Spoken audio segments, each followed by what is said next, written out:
Hello everyone, it's David here and welcome back to Learning Finance. In today's video guys, I want to talk about Palantir Stock, Palantir Technology, ticker symbol PLTR. Yesterday actually we have had an interesting video from the Palantir official channel on YouTube over there by Alex Karp, the CEO, who said something quite interesting in my opinion, which is also correlated to actually what the COO said during the double click event. And today is another bloody day on the market, and so I will also show you the technical analysis and interesting stuff which in my opinion it is forming. It can be not a good news in the short term, but can be very interesting if you like the stock in the long term. The only thing I ask you guys as always is please leave me another like, it's very important and I thank you for it, and subscribe to the channel so you don't miss any new updates. Let's begin. Alright guys, so first of all, yesterday what we had is this video from Palantir CEO Alex Karp, who basically said, it's a 5 minutes long video, if you haven't seen, go to check it out on the Palantir official channel over there. But what he said is actually that they are planning to give the Palantir Foundry system for free to large corporations if they want to. First of all, the first time maybe you say, well, he is completely out of his mind, right? Giving something for free. But then if you take a look at the Palantir's business model, acquire, expand, scale, you realize that in their acquire space, actually it's what they are already doing. It's not that they are giving it completely for free, but if you read carefully what the acquire phase actually is that they give a sort of a pilot, okay, of the Foundry software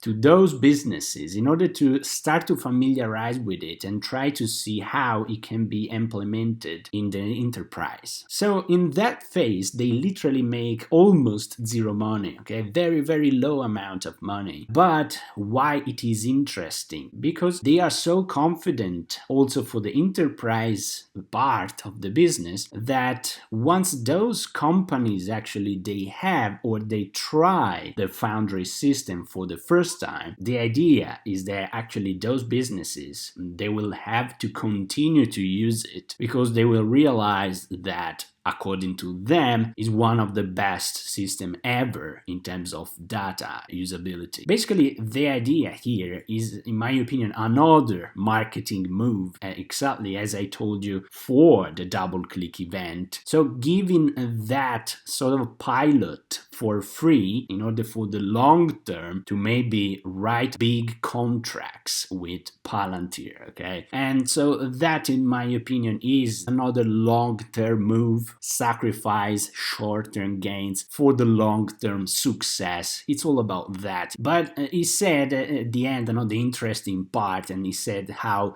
Palantir's work both with government and enterprises in the US, it's drastically increasing. Very correlated to also what the COO said at the beginning of the double click event by actually giving a statement that for them, it's now very hard to keep up with the rising demand for Palantir softwares. All of that is absolutely positive for the business itself. And in my opinion, what we need now is some real numbers, probably in earnings. Okay, I think that if they will be able to beat that according to what they are saying, well, maybe the market can actually recover a little bit from this bloody drama that we have seen in the recent days, weeks. A bloody drama which, if you follow my channel, you know that I am actually not surprised to see, and this is simple enough because of fundamental analysis. Here from the previous video I have added you something so you can actually see more precisely what I mean by that, and then you can go on and think that, well,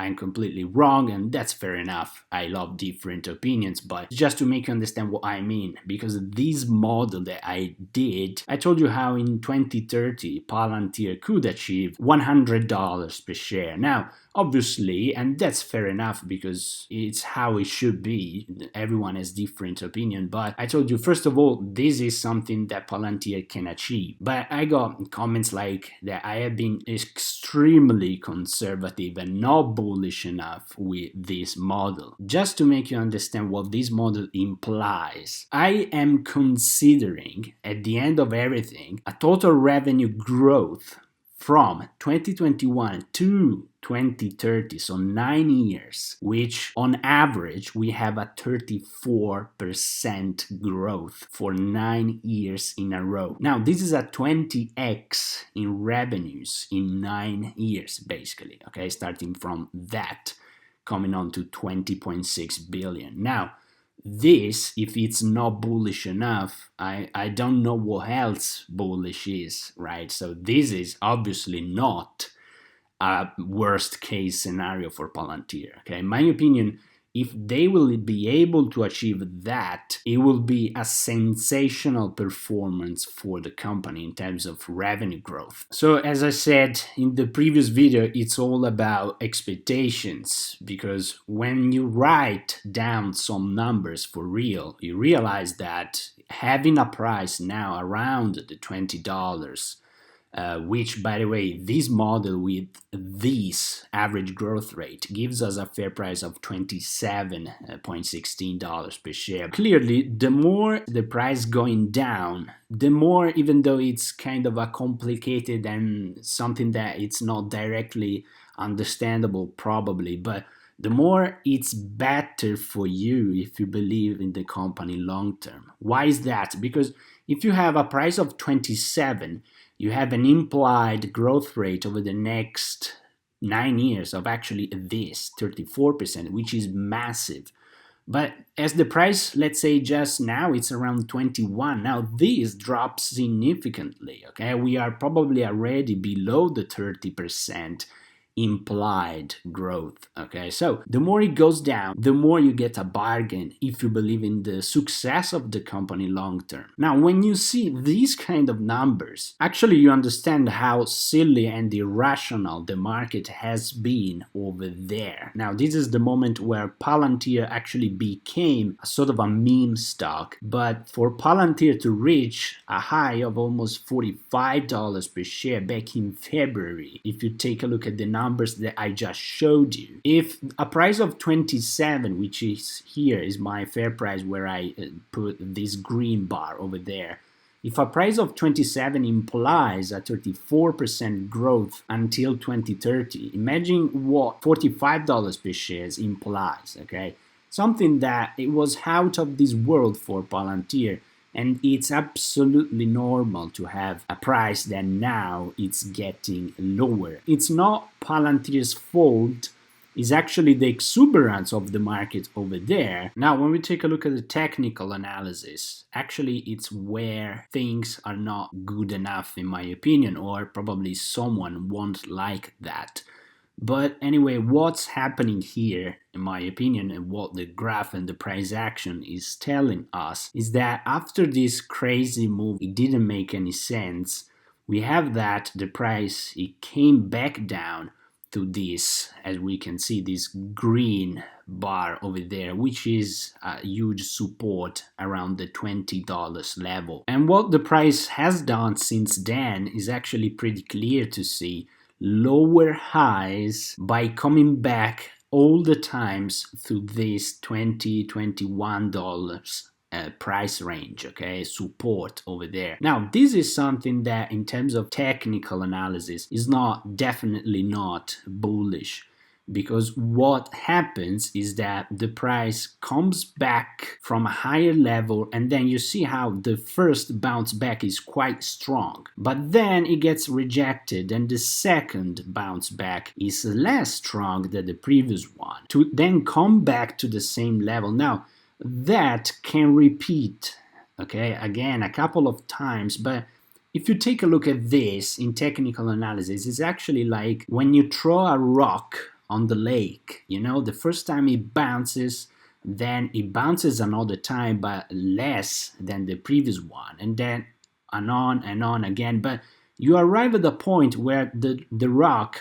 actually drops below the water. And this is what this basically triangle is telling us in terms of price action. There is the risk for Palantir to actually capitulate and do that, finally go below the famous $20 level. Eventually, I don't know whether this is going to happen. This is all about statistics. It's all about what has happened many times in the past. Okay, that's actually technical analysis. But if that happens, here is where, if you like, the company in the long term is actually, in my opinion, a bargain. We don't know whether this will happen. I just wanted to make you aware of actually the price action and what is happening with Palantir stock price. And as far as we continue to see that weakness, as far as we remain inside this downtrend line over there, there is the risk, okay? There is the probability that Palantir can do that. Just to make you understand what I mean by that, this is Bitcoin